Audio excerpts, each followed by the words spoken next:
నరేంద్ర మోడీ గారి తండ్రి చెప్పులు వేసుకుని వెళుతుంటే టక్ టక్ టక్ ఆయనే వాడినటువంటి శబ్దం ఇది ఇంటర్వ్యూలో.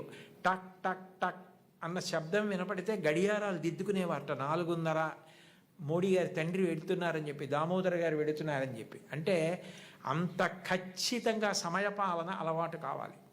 ఇన్ని గంటలకి లేవాలంటే అన్ని గంటలకి లేవాలి, ఇన్ని గంటలు నేను చదువుకోవాలంటే ఆ పుస్తకాలు కావలసినవి దగ్గర పెట్టుకుని గడికి లేవడం కాకుండా చక్కగా చదువుకోవాలి. అన్నం తింటే నువ్వైపోయినట్టు, నీళ్లు తాగితే నువ్వైపోయినట్టు, నువ్వు చదివింది నువ్వైపోవాలి. అంటే అంత బాగా చదవాలి. ఒక కాగితం మీదకి సూర్యరశ్మి పడితే కాగితం కాలదు.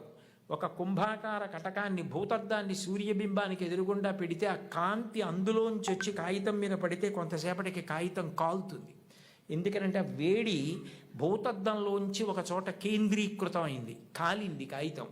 నువ్వు చదివితే అలా చదవాలి. చదువుతున్నంతసేపు పుస్తకం ఏం చదువుతున్నావో అది నీలోకి వెళ్ళిపోవాలి. భూపసభాంతరాళమన పుష్కళ వాక్చతురత్వము ఆజి బాహాపటు శక్తి ఉన్నంటాడు భర్తృహరి. నీకు అవసరమైనప్పుడు అలా జ్ఞాపకానికి రావాలి.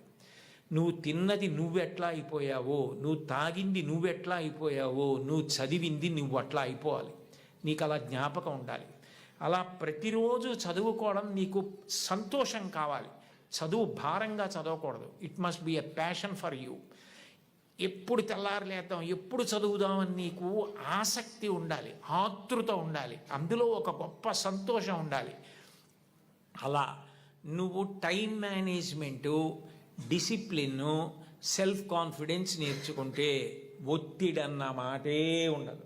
నువ్వు ధైర్యంగా ఏ పరీక్షకైనా పెడతావు, ఎదుర్కొంటావు. ఎప్పుడైనా ఒకసారి వైఫల్యం లభించిందనుకో, కలాం గారిని తలుచుకో. ఫెయిల్ అంటే ఆయన ఫెయిల్ అంటే పడిపోయావని కాదు, first attempt in learning, FAIL అని డిఫైన్ చేశారు. ఇది మొదటిసారి పొరపాటు జరిగినది. మళ్ళీ చేతిలో మట్టి ముద్ద కింద పడితే భూమిని అంటుకుంటుంది, బంతి పడితే పైకి లేస్తుంది. అలా పైకి లే తప్ప బెంగ పెట్టుకోకు. ఇక పైన అన్ని విజయ పరంపరలతో కొనసాగు. శుభం భూయాత్. ధన్యవాదాలు గురువు గారు.